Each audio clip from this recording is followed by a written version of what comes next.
Hello and welcome to our YouTube channel royal academy. देखिए, इस video में हम डिस्कस करने जा रहे हैं सेंट्रली स्पॉन्सर्ड स्कीम्स, जो कि लास्ट टॉपिक है जनरल अवेयरनेस का।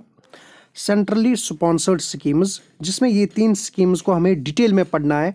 एमजी नरेगा को, पीएमएवाई को और एसबीएम को। और इसके साथ अटैच क्या है, पंचायत राज एक्ट रूल्स, जो कि आपको with respect to JK as well आपको पढ़ना है। इसमें भी डाटा आपको जेके का भी चाहिए। देखो, इसको हम देखें, इस वीडियो में हम क्या करेंगे, पीएमजी नरेगा को हम डिटेल्ड पढ़ेंगे।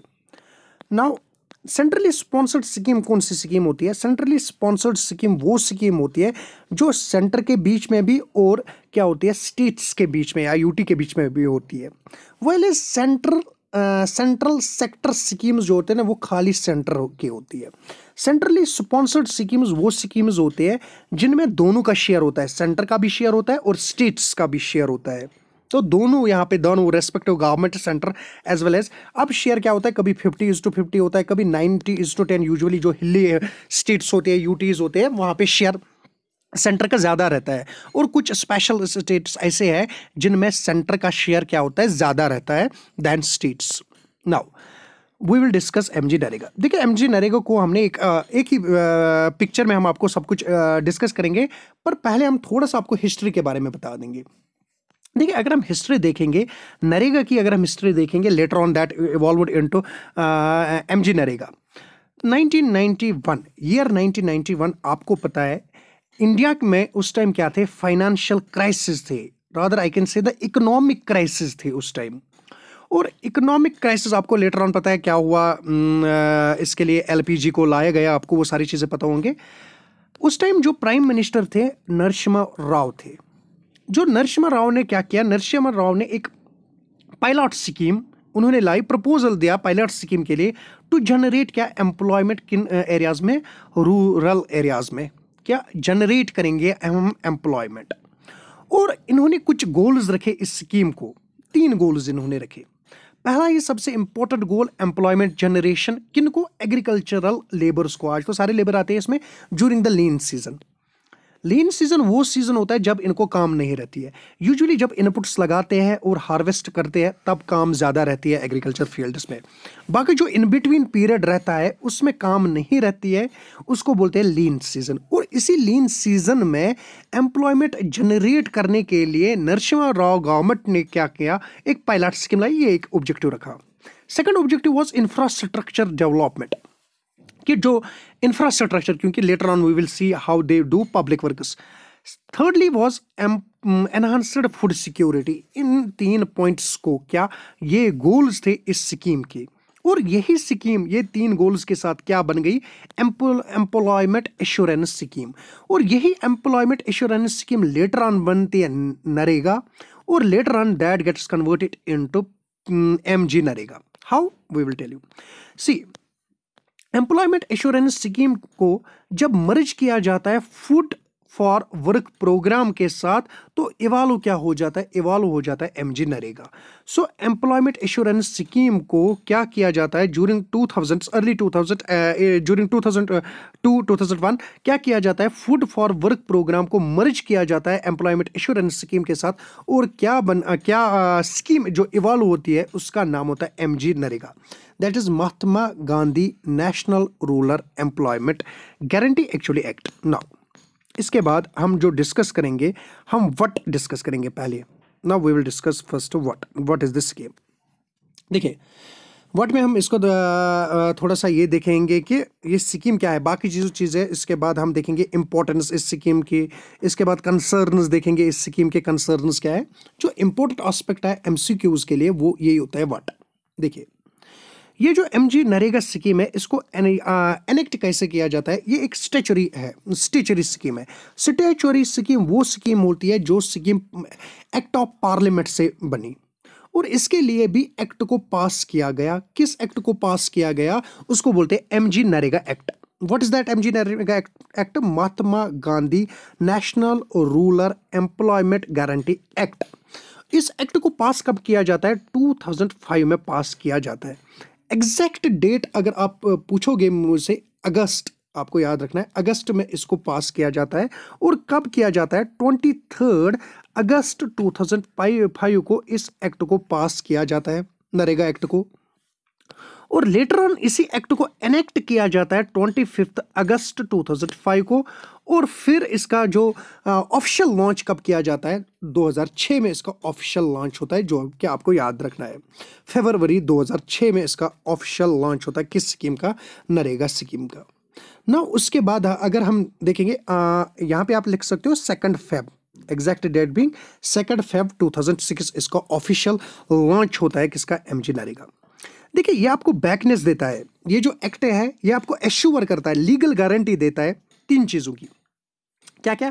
100 डेज आपको एम्प्लॉयमेंट देता है एक फिजिकल ईयर में, please keep it in mind. एक फाइनेंशियल ईयर में 100 दिन कम से कम काम देता है। देखिए, मिनिमम आपको 100 दिन मिलने वाले हैं, मैक्सिमम आपको बराबर 365 डेज मिलेंगे, आपको पूरा एक साल काम का मिलेगा। देखो, 90 नहीं मिलेंगे, क्योंकि एश्योर करता है मिनिमम आपको 100 दिन की काम मिलेगी एक साल में। और किन को मिलेगी? याद रखना, रूरल एडल्ट पॉपुलेशन, इसमें both male as well as female. और काम क्या रहेगी?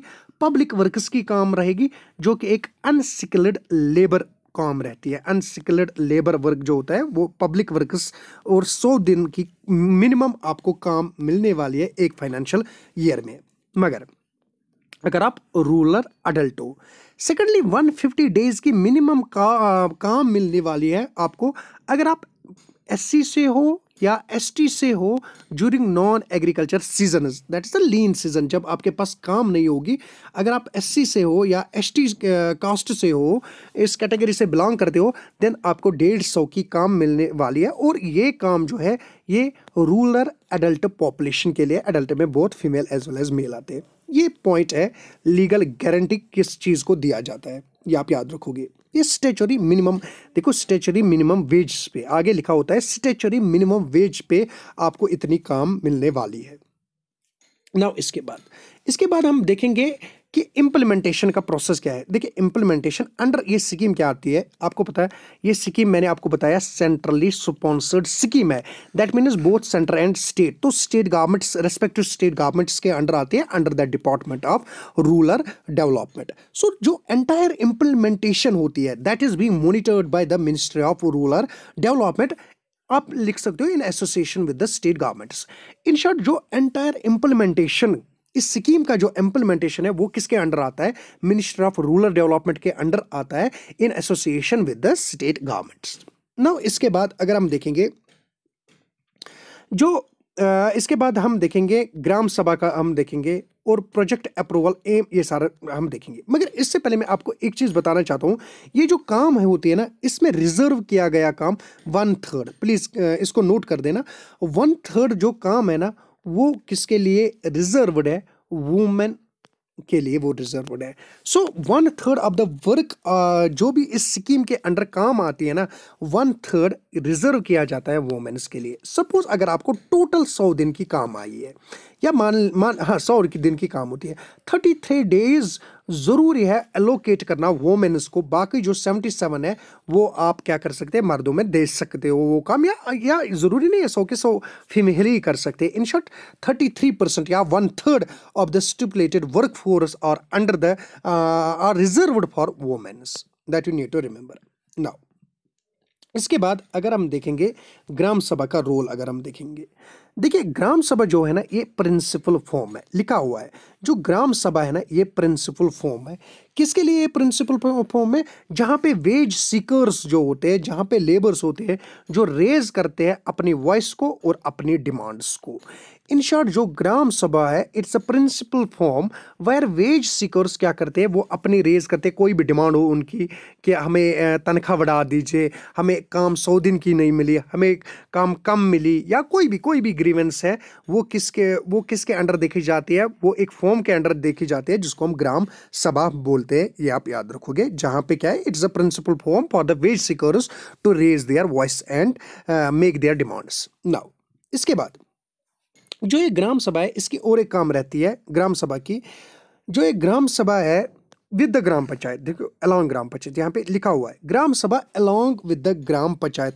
ये अप्रूव करते हैं क्या? प्रोजेक्ट्स को अप्रूव करती है। जो प्रोजेक्ट अप्रूवल होता है ना, वो ग्राम सभा से भी आता है और ग्राम पंचायत से भी आता है। सो ग्राम सभा along with the gram panchayat approves जो भी वर्क होते हैं अंडर एमजी नरेगा, और इनकी फिक्स करना मतलब प्रायोरिटी कब होना क्या होना, ये किसकी काम है, ये इन दोनों की काम है। ग्राम सभा as well as gram panchayat approves the all the projects that are under, कोई भी प्रोजेक्ट, सड़क बनानी है, कोई टैंक बनाना है, कुछ भी बनाना है, that project is being passed by both Gram सभा एज वेल एज ग्राम पंचायत। इसके बाद हम इसका एम देखेंगे, दैट्स फोकस हम देखेंगे किस पे है। ऑब्वियसली इसका एम है इंप्रूव करना है purchasing power of the rural population. देखिए आपको काम पहले नहीं मिलती थी, अब आपको 100 देखो मिनिमम 100 दिन की काम आपको मिली, या आपने 200 दिन की काम की, या आपने बराबर 365 डेज की काम की, तो आपके पास पैसे आ गए। जब आपके पास पैसे आएंगे तो अब आप परचेज ज़्यादा करोगे। अब आप अच्छे चीज़ें मतलब क्या जो आपकी ड्रीम्स है वो आप ला सकते हो, वो आप खरीद सकते हो। तो इम्प्रूव क्या कर सकते हो, परचेजिंग पावर इम्प्रूव हो जाती है किसको, rural population, both as well as female and males, क्योंकि दोनों की काम है। और साथ में वुमेन एम्पावरमेंट। देखो मैंने आपको बताया वुमेन एम्पावरमेंट कैसे होती है। 1/3 ऑफ द वर्क जो है वो रिजर्व है किसके लिए, वुमेन्स के लिए वो रिजर्व है। और जो वर्क है वो एक डिसेंट वर्क है और एड्रेस करता है क्लाइमेटिक चेंज को, vulnerability of farmers, conserve natural resources. As you know इसके अंडर बहुत सारे काम किए जाते हैं। इसके अंडर जो है ट्रीज लगाए जाते हैं, कभी कभी एफॉरेस्ट्रेशन प्रोग्राम्स अंडर इनके आ जाते हैं। बहुत सारे पब्लिक वर्क्स जो कैनाल्स बनाना है, इरिगेशन टैंक्स, ऑल दोज जो जिसकी वजह से क्या है एड्रेस क्लाइमेटिक चेंज भी हो जाती है। ये इसके एम भी है, एम है। तो एम क्या है, improve purchase power, women empowerment, decent work और एड्रेस क्लाइमेटिक चेंज। इसके बाद हम रिजर्वेशन की बात करेंगे, जो मैं बार बार बता रहा था। ये वुमेन एम्पावरमेंट जो मैं आपको इसमें भी मैंने आपको डिस्कस किया, 1/3 ऑफ द जो वर्क है that is reserved for the womens. Now अब वर्क कैसी होगी, देखिए जो यूजुअली आपको एक्ट क्या बताता है, जो आपकी काम within 5 kilometre of the radius रहेगी। Within 5 kilometre of the radius, आपके घर से, आपके गांव से, आपके जगह से विद इन 5 किलोमीटर, कहीं से भी यहाँ से विद इन 5 किलोमीटर आपकी काम रहेगी। पर अगर विद इन 5 किलोमीटर आपकी काम नहीं रही, आपको 5 किलोमीटर से ज़्यादा बाहर जाना पड़ा, तब आपको क्या है एक्स्ट्रा वेजेस पे करेगी गवर्नमेंट, और उसी हिसाब से जितना आप दूर हो चले गए। ठीक है, अगर आपको विद इन 5 किलोमीटर काम मिली, तब आपको एक्स्ट्रा कुछ नहीं मिलेगा। जो मिनिमम वेजेस आपको देने हैं गवर्नमेंट को, ये रिवाइज हो जाते हैं। मैं आपको बता दूंगा जब आपका एग्जाम होगा उस टाइम मैं आपको बता दूंगा कि कितना है, क्योंकि हर फाइनेंशियल ईयर में वेजेस को रिवाइज किया जाता है और लिखा भी जाता है कि अगर आप 5 किलोमीटर से दूर हो तो तब आपको कितना मिलेगा, कैसे मिलेगा, सब कुछ लिखा होता है। नाउ अगर आपकी काम विद इन 5 किलोमीटर रेडियस रहेगी तो आपको जो मिनिमम वेज है वो आपको दी जाएगी, कोई आपको एक्स्ट्रा वेज नहीं मिलेगी। मगर अगर आपकी काम 5 किलोमीटर के दायरे से बाहर हो गई, 5 किलोमीटर एरिया से अगर आपकी काम बाहर हो गई, तो आपको एक्स्ट्रा वेज मिलेगी गवर्नमेंट से। आपको दिखाना पड़ेगा कि हमारे काम कहाँ थी, क्या थी, खर्चा कितना आया, फिर आपको वो पैसे भी मिलेंगे। नाउ और साथ में ये भी है कि अगर आपने एप्लीकेशन दी कि मुझे काम करनी है, मुझे आप काम दे दो, veg employment should be provided, आप क्या कहते हो उनको कि मुझे काम करनी है, तो जो ही आपने एप्लीकेशन दे दी उसके विद इन 15 डेज आपको काम दी जाती है। और जो ही आप काम फिनिश करते हो आपको क्या मिलते हैं, वेजेस दी जाती है। अगर आपको इन 15 दिन में काम इन्होंने नहीं दी, no employment was given, then आपको एक अनएम्प्लॉयमेंट अलाउंस दी जाती है गवर्नमेंट से। तो कहने का मतलब है इस पॉइंट का कि आपने आज एप्लीकेशन दर्ज की कि मुझे काम दे दो, और अगर उन्होंने काम दी, दो ही केसेस है, या तो काम देंगे या तो नहीं दे पाएंगे। अगर उन्होंने काम दी तो जो ही आप काम फिनिश करोगे उसके बाद आपको जो वेजेस उस टाइम होंगे वो आपको मिलेंगे। अगर आपको उन्होंने काम नहीं दे पाए विद इन 15 डेज और जितने दिन आपको काम नहीं दी गई उसके आपको अनएम्प्लॉयमेंट अलाउंस मिलेगी गवर्नमेंट की तरफ से, जो कि आपको मैंने डिपार्टमेंट ऑलरेडी बता दिया, ministry of rural development. Now accountability and transparency देखेंगे। मैंने आपको बताया ये पॉइंट इंपॉर्टेंट है, इसका मैंडेटरी सोशल ऑडिट हो जाता है। आपने पढ़ा होगा फाइनेंशियल ऑडिट, सोशल ऑडिट। इसका सोशल ऑडिट होता है जिसका बाकायदा देखा जाता है कि कितना अलाउंस हुआ था काम के लिए, कितने आए थे प्रोजेक्ट्स के लिए और कितना खर्च हुआ, उसके बाद क्या किया जाएगा, उसके बाद उसको पूरा पूरा हिसाब दिया जाता है कि कहाँ कितने पैसे एक प्रोजेक्ट को एलोकेट किए गए थे और कब कहाँ वो कैसे पैसों को स्पेंड किया गया और देखा जाता है। अगर कुछ फ्रॉड वर्ड लगा तो इसके एक्शन हो जाते हैं, इसके खिलाफ पेनल्टी एक्शन लग जाती है। तो कहीं ना कहीं मैंडेटरी सोशल ऑडिट है उसको for accountability and transparency. Now हम ये चीज़ें देखेंगे कि what it want to improve, what it want to address, prevent labour. In short importance हम देख रहे हैं इस स्कीम का। पहला इंपॉर्टेंस अगर हम देखेंगे, इंप्रूव करना। क्या इंप्रूव करना? Rural population livelihood. हमने आपको पहले ही बताया कि देखो काम मिल रही है, एटलीस्ट 100 दिन की काम मिल रही है, आपका जो लाइवलीहुड है obviously that will be improved, आपकी परचेजिंग पावर जो है ना obviously that will be improved. Secondly infrastructure development. ये आपको याद होगा, ये कहाँ से मैंने आपको बताया था, ये वही पीएम कौन, नरसिम्हा राव, वही अगर आप देखोगे बिल्कुल जो एश्योरेंस स्कीम थी वही इंफ्रास्ट्रक्चर डेवलपमेंट, वही rural population livelihood and agriculture productivity. कहीं अगर आप देखोगे कहीं ना कहीं फूड सिक्योरिटी की बात यहीं पे हो रही है कि हम इंप्रूव करेंगे agriculture productivity, that is what is called as food security हम आपको देंगे। इंफ्रास्ट्रक्चर डेवलपमेंट और रूरल पॉपुलेशन को एक लिवलीहुड इनको देंगे, दैट्स एम्प्लॉयमेंट जनरेशन हम करेंगे। और साथ में एड्रेस हम क्या करेंगे, रूरल पॉवर्टी एड्रेस हो जाएगी। ओब्वियसली जब आप काम दोगे तो पॉवर्टी कम हो जाएगी, ओब्वियसली फॉर्म सुसाइड्स कम होंगे क्योंकि लीन सीजन में भी आपको काम मिल रहा है, आपका जो भी कर्जा है या जो भी आपके खर्चे हैं वो अच्छे से निकल पा रहे हैं, तो ओब्वियसली सुसाइड्स कम होंगे और अनएम्प्लॉयमेंट क्राइसिस जो है वो भी एड्रेस हो जाएगी बिकॉज आपको वर्क दी जाती है। और साथ में हम वाटर स्कैर्सिटी जो है obviously due to public workers water can be brought out to those areas जहां पे वाटर स्कैर्सिटी है फ्रॉम द प्लेंटी, जहां से है पानी ज्यादा है, तो फूड ओवरऑल फूड सिक्योरिटी आ जाएगी। और it will prevent labour exploitation. As you know कि जो कंट्रैक्टर्स जो है, कंट्रैक्टर्स बैन किए जाएंगे। आपको गवर्नमेंट खुद काम दे रही है, जब आपको गवर्नमेंट खुद काम दे रही है, गवर्नमेंट पे में एक शेड्यूल होता है कि आपको काम कहाँ से कहाँ तक करनी है और साथ में ये भी दिया जाता है आपको कि आपको कितने पैसे मिलने वाले हैं इन 100 दिन का, 200 दिन का, या जितने भी दिन आप काम करोगे आपको कितना मिलने वाला है। कहीं ना कहीं लेबर एक्सप्लॉयटेशन को प्रिवेंट किया जाता है जो कि कंट्रैक्टर्स करते हैं। इसमें कंट्रैक्टर्स को बाकायदा बैन किया जाता है और आप कंट्रैक्टर्स के बजाय इस स्कीम के अंडर काम कर सकते हो और आपको बाकायदा एक प्रोसीजर दिया जाता है कि कैसे काम है, कितने घंटे की काम है और कितना मिलने वाला है। उसके बाद वर्कर सेंट्रिक लेजिस्लेशन। देखिए जो भी लेजिस्लेशन ये क्या है, इंप्लीमेंटेड बाय ग्राम पंचायत, जो क्या आपको पता है कि ये जो स्कीम है ये कंट्रैक्टर्स के थ्रू नहीं है, ये स्कीम क्या है, ये इंप्लीमेंट हो जाएगी बाय द ग्राम पंचायत, जो कि आपका अपना ग्राम पंचायत, नजदीक ग्राम पंचायत होगा, वो इस स्कीम को वही इंप्लीमेंट करेगा, ना कि वो कंट्रैक्टर्स करेंगे जो कि आपको एक्सप्लॉइट करेंगे। उसके बाद हम क्या करेंगे, जो इसके लेजिस्लेशन हुआ है वो वर्कर सेंट्रिक है। वर्कर सेंट्रिक लेजिस्लेशन का मतलब होता है कि जो वर्कर जो काम इन फेवर ऑफ, या जो laws in favour of worker होंगे, वर्कर सोचता है कि काम ऐसा मैं करूंगा तो वैसे ही काम उसको दी जाती है, क्योंकि बहुत सारे काम अवेलेबल होते हैं पब्लिक वर्कर्स में, क्या काम नहीं होती है।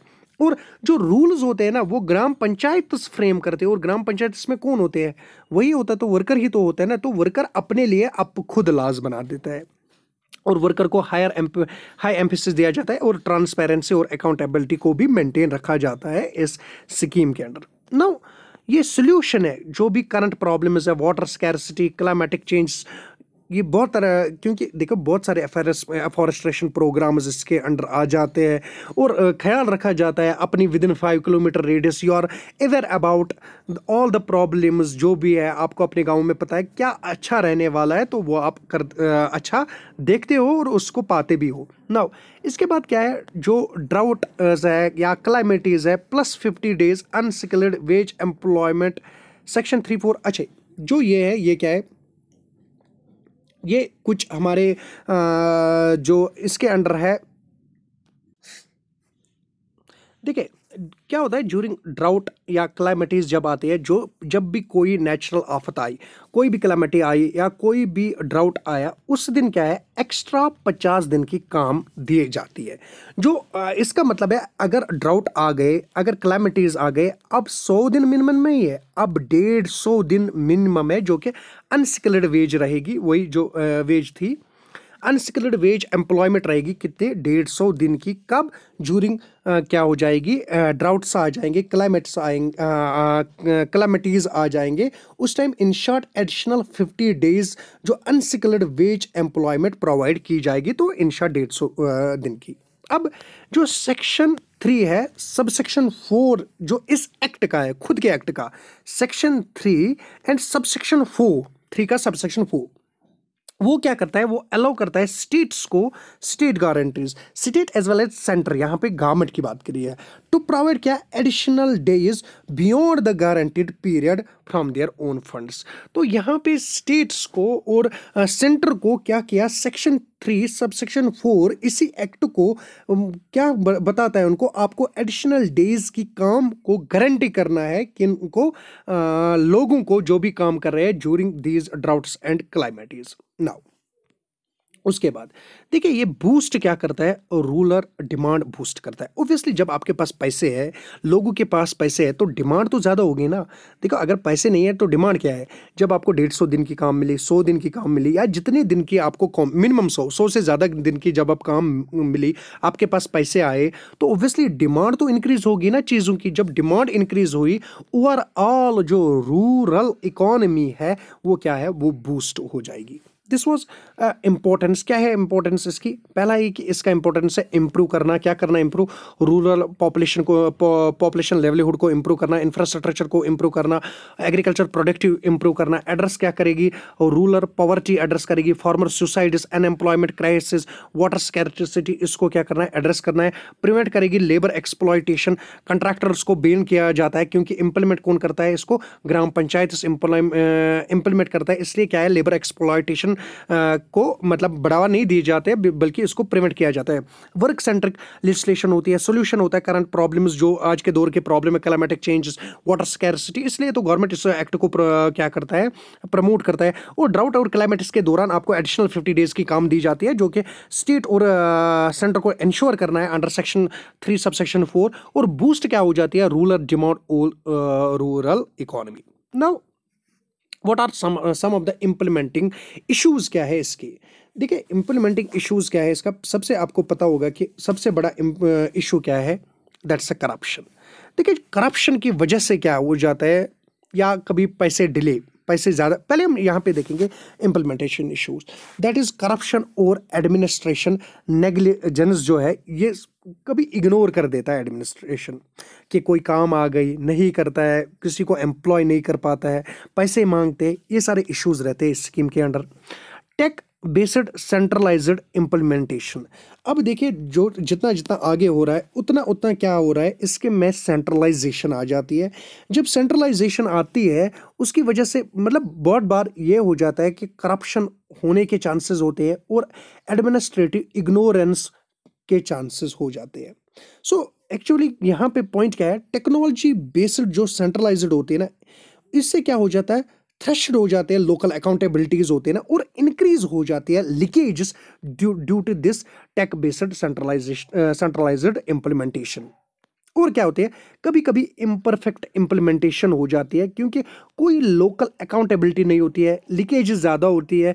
जो मैनेजमेंट इंफॉर्मेशन सिस्टम जो होता है, वो जब मतलब स्टडीज हो जाते हैं, सर्वेज हो जाते हैं regarding the implementation of this, and it has been found कि ये इम्परफेक्ट होती है। बहुत बहुत बहुत बहुत जब क्या हुए सर्वेज हुए या बहुत स्टडीज हुए, उन्होंने क्या बताया, जो मैनेजमेंट इंफॉर्मेशन सिस्टम जो है वो क्या करता है, वो इम्परफेक्ट इम्प्लीमेंटेशन इसकी करती है। तो जो भी प्रोजेक्ट आता है इसकी, ना सारे नहीं, हम बता रहे कुछ प्रोजेक्ट्स क्या होती है, कुछ प्रोजेक्ट्स की क्या हो जाती है, इम्परफेक्ट इम्प्लीमेंटेशन हो जाती है ना। इसके बाद हम देखेंगे दूसरा जो इशू है इसका, that is insufficient allocation of funds. जो फंड्स होते हैं ना वो बराबर नहीं आती है, अगर आपको 1000 की जरूरत आती है, कभी 800 ही आती है। सो इन इनसफिशिएंट, मतलब हो जाते हैं, एलोकेशन ऑफ फंड्स तो हो जाती है, but that is insufficient, that's not enough. जो बजट एलोकेशन है, बजट एलोकेशन क्या कम आती है, इसलिए जो रिवाइज्ड एस्टिमेट्स जो होते हैं उससे कम पैसे आ जाते हैं।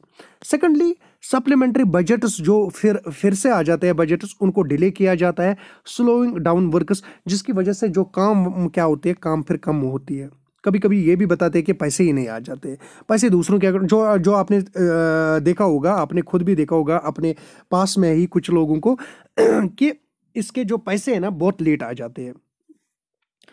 और जो मैनेजमेंट इंफॉर्मेशन सिस्टम है ना, वो डिमांड करती है वर्क, वो एक्चुअल डिमांड से क्या, एक्चुअल डिमांड जो होती है ना वो ज़्यादा होती है देन जो वर्क डिमांड होती है। तो कहने का मतलब है कि इसका जो फंड्स है ना वो इनसफिशिएंट आ जाते हैं, फंड्स बराबर नहीं आते प्रोजेक्ट्स को, अगर आ भी जाते हैं तो करप्शन केसेस हो जाते हैं। Now, denial of right to work, देखिए बहुत टाइम पे क्या होता है denial of right to work, वो क्या होता है, देखो जेन्युइन वर्क डिमांड, जब भी जेन्युइन वर्क जो डिमांड्स होती है, देख वो उनको रजिस्टर नहीं किया जाता है, they are not registered.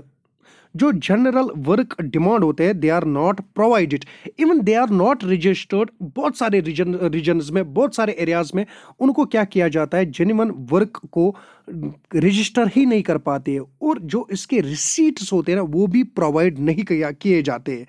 Genuine work क्या होता है, वो वर्क जिसको जो मतलब जेन्युइन थी, जिसको करना था जेन्युइन थी, उसका क्या किया जाता है, उसको प्रोवाइड ही नहीं किया जाता है। अगर आप प्रोवाइड की तो उसके रिसीट जो होते हैं उनको डिले करते हैं, उनको डिले रिसीट्स को कर, और लेटर ऑन क्या है उनको प्रोवाइड भी नहीं कर पाते हैं। और साथ में क्या होते हैं, इन एडुकेट स्कीम्स जो आती है, जो लोकल एडमिन्स होते हैं, इन शॉर्ट कहने का मतलब है कि जो स्कीम्स होते हैं, 10 की जरूरत थी तो आ गए 8 को पैसे, 6 को पैसे, 5 को पैसे, इन एडुकेट स्कीम्स आ जाते हैं। और साथ में जो एमजी नरेगा वर्कर्स जो है ना, ये सीजनल रहती है, साल भर रहती नहीं है, ये कुछ इश्यूज होते हैं जो under denial of right to work आते हैं। In short, right to work में पहला ही आपने देखा कि जो जेन्युइन वर्क है that is not being registered, even if that is registered, the receipts of जो ना पैसे वो मिलने वाले that are not given, sometimes they are being delayed. और जो पीपल दे डोंट गेट, मतलब कोई भी एडवोकेट स्कीम जो है उनको नहीं मिलती है, उनको अगर कोई स्कीम मिलती है ना वो इन एडवोकेट स्कीम होती है। और इन एडवोकेट स्कीम आपको ने खुद भी देखा होगा कि अगर कोई प्रोजेक्ट होगा, मतलब रोड बनाना है, पहले क्या करते हैं, जस्ट थोड़ा सा काम उन्होंने की, या कुछ आधे तक उन्होंने काम की, कुछ मतलब मीटर्स की काम की, कुछ किलोमीटर्स की काम की, और फिर छोड़ दिया, उसको बोलते हैं इन एडवोकेट स्कीम। और उसके बाद क्या है, सबसे important point, that's in advocate wages. जो अब वेजेस है ना, workers demanding 7th pay commission अभी तक नहीं मिला। देखो जो भी वर्कर है ना, वर्कर चाहता है कि हमें जो पैसे मिले वो as per rule of 7th pay commission हमें मिलना चाहिए, दैट्स अ मिनिमम वेजेस हमें मिलना चाहिए। अभी तक उनको नहीं मिले, अभी तक उनको नहीं मिले। क्या इसके अंडर जो इन शॉर्ट जो वेजेस है that are in advocate. Secondly, जो सेंटर है वो कॉन्स्टिट्यूट करता है कमिटीज, वो रिकमेंड क्या करता है, मोर एमजी नरेगा वेजेस, और उसको इग्नोर किया जाता है। जो भी कमेटी आती है, कमेटी क्या कहती है, कमेटी कहती है जो भी एमजी नरेगा वेजेस है, जितने भी पैसे है, मतलब वो क्या कहते हैं कि एट लीस्ट आप इतना इनको दो। गवर्नमेंट बार बार इग्नोर करती है इस चीज़ों को, ये भी एक इशू है इसके स्कीम के साथ। सेकेंडली, क्या बताया गया था, agriculture minimum wages exceed MG NREGA wages in almost all the states. हर एक स्टेट में जो एग्री मिनिमम वेजेस है, जो कि आप जमीन में जाओगे वहां काम करोगे ना, उससे पैसे ज्यादा मिलते हैं देन एमजी नरेगा से, जिसकी वजह से लोग फिर शिफ्ट नहीं करते हैं टुवर्ड्स एमजी नरेगा वेजेस, और जिसकी वजह से फिर ये प्रोजेक्ट्स आगे जाके क्या होते हैं, आगे जाके मतलब कंप्लीट नहीं हो पाते हैं। सो ये भी एक इशू है, almost in all the states agriculture minimum wages exceed then MG NREGA wages. और जो वर्कर्स अक्रॉस द नेशन अगर हम बात करेंगे ना, वो डिमांड क्या करते हैं, वो डिमांड करते हैं higher wages, in short in accordance with the 7th pay commission, but they are not available to be. तो उनको नहीं मिल रहे ये पैसे 7th पे कमीशन के हिसाब के साथ, ये भी एक इशू है इस स्कीम के साथ। और आधार इशू जो है वो भी इस स्कीम के साथ आधार इशू है। अब आधार इशू में क्या क्या आता है, देखिए जेन्युइन जो जॉब कार्ड्स है ना वो कभी कभी डिलीट हो जाते हैं, जो कि जेन्युइन कार्ड्स है, genuine we can say the Aadhaar इसका कार्ड जो अपना नरेगा कार्ड है उनको डिलीट किया जाता है, उनको इन शॉर्ट कार्ड ही नहीं मिलता है। आपने देखा होगा किसी को आपके गांव में कार्ड है, किसी को कार्ड नहीं होता है, और इसमें गूस्ट बेनिफिशियरीज आते हैं। ये गूस्ट बेनिफिशियरीज कौन से होते हैं, जिनको नहीं मिलना चाहिए उन्हीं को मिलता है। 1.4 देखिए ये डाटा है, ये आप डाटा छोड़ दीजिए, आप डाटा हम आपके साथ शेयर करेंगे। कभी कभी क्या आता है, जो जेन्युइन जॉब कार्ड्स होते हैं उनको डिलीट करते हैं, और जिनको नहीं मिलना चाहिए उनको भी मिलना चाहिए। इनएक्टिव आधार पेमेंट रिजेक्शंस, कभी कभी जो आधार है वो इनएक्टिव होता है किसी पर्सन को, जिसकी वजह से पेमेंट रिजेक्शन होती है। ये दिखा गया लेटर ऑन की कितनी आगे डाटा है, डाटा पुराना है इसलिए मैं डाटा छोड़ रहा हूँ। आगे बता रहा है क्योंकि 2016, 17, 18, 19 का डाटा है, ये आपका काम का नहीं है, इसलिए बता रहा है कि ऐसा रिजेक्शन कितने पैसे हुए ड्यूरिंग द ईयर 2015, 16, 18, 19। नाउ इसमें लोकल एडमिनिस्ट्रेटिव लैप्सेस और वो भी एड्रेस नहीं किया जाता है। इन शॉर्ट इस स्कीम में इश्यूज भी काफ़ी है। इन इश्यूज को क्या करना है, इन इश्यूज को एड्रेस करना है, देन दिस स्कीम जो इसका अपना एम है वो अचीव करेगी अगर ये सारे जो भी क्या है इश्यूज को एड्रेस किया जाएगा। देखिए सबसे इंपॉर्टेंट जो है नरेगा के साथ, दैट्स अ पेमेंट डिलेज। जो पेमेंट होती है ना वो डिले हो जाती है। Almost every MG NREGA scheme have such kind of things. Now MG NREGA payment definition, stage first, stage second, set for process. देखिए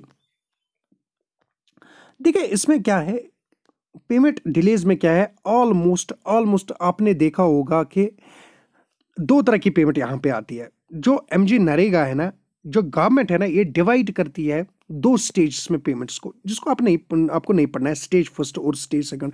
स्टेज फर्स्ट में क्या किया जाता है, ये कंसिडर्ड किया जाता है, मतलब सेट ऑफ प्रोसेसेस होते हैं अंटिल जो लोकल अथॉरिटीज जो है वो साइन नहीं करेंगे तब तक आपको पैसे कुछ नहीं मिलेंगे स्टेज फर्स्ट में। और स्टेज सेकंड में क्या होते हैं, जब तक आपको सेंटर मतलब क्रेडिट नहीं करेगा तब तक आपको नहीं मिलते पैसे। इन शॉर्ट इसको स्टेज फर्स्ट और स्टेज सेकंड को आप काट करिए, क्योंकि यहाँ पे आपको बताएगा सेंटर क्रेडिटेड वेजेस। ओब्वियसली ऐसे कुछ काम होते हैं, स्टेज 2 के काम है जिनको सेंटर से पैसे आते हैं, ऐसे भी कुछ काम होते हैं जिनको स्टेट से आते हैं या लोकल अथॉरिटीज से आते हैं। तो स्टेज 1 काम ऐसे होते हैं जिनको लोकल अथॉरिटीज देते हैं, और स्टेज 2 होते हैं जिनको सेंटर खुद क्या करता है, खुद पैसे देता है। In short now the thing is कि ये जो स्टेज फर्स्ट है, स्टेज सेकंड है, इसको हटाना चाहिए। इनका कहना है कि जो पेमेंट डिलेज होते हैं इस स्टेजेस की वजह से भी होता है, और कभी कभी क्या है फॉल्टी इंफॉर्मेशन दी जाती है, कभी कभी क्या है कैलकुलेशन प्रॉब्लम्स हो जाते हैं, wages that are not credited in accounts. इन वही क्या होता है कि बहुत टाइम पे क्या है वेजेस नहीं आ जाते अकाउंट्स में, डिलेज हो जाते हैं। और फिर लास्टली सुप्रीम कोर्ट ने भी इसमें इंटरवीन किया है किस इस स्कीम में, क्योंकि हमने आपको बताया कि ऑलमोस्ट हर एक स्कीम जो इसकी है, सुप्रीम कोर्ट ने भी क्या किया, सेंटर को डायरेक्ट किया कि show delays on the both stages. और इसमें क्या है, एक मैकेनिज्म लाया है, ट्रैकिंग मैकेनिज्म कि आप डिले नहीं होना चाहिए। फिर इसको सुप्रीम कोर्ट ने इंटरवीन भी किया था। स्टिल यहाँ पे हम क्या है इश्यूज देखते हैं इस स्कीम के साथ। Now we will see. देखिए अगर हम कंक्लूजन देखेंगे, कंक्लूजन इस स्कीम का, this scheme is asset to the Indian economy, it should be used efficiently, it should address implementation issues जो इस स्कीम के साथ इश्यूज है। ये था एमजी नरेगा। तो later on we will discuss other 2 schemes in next video. Thank you, bye.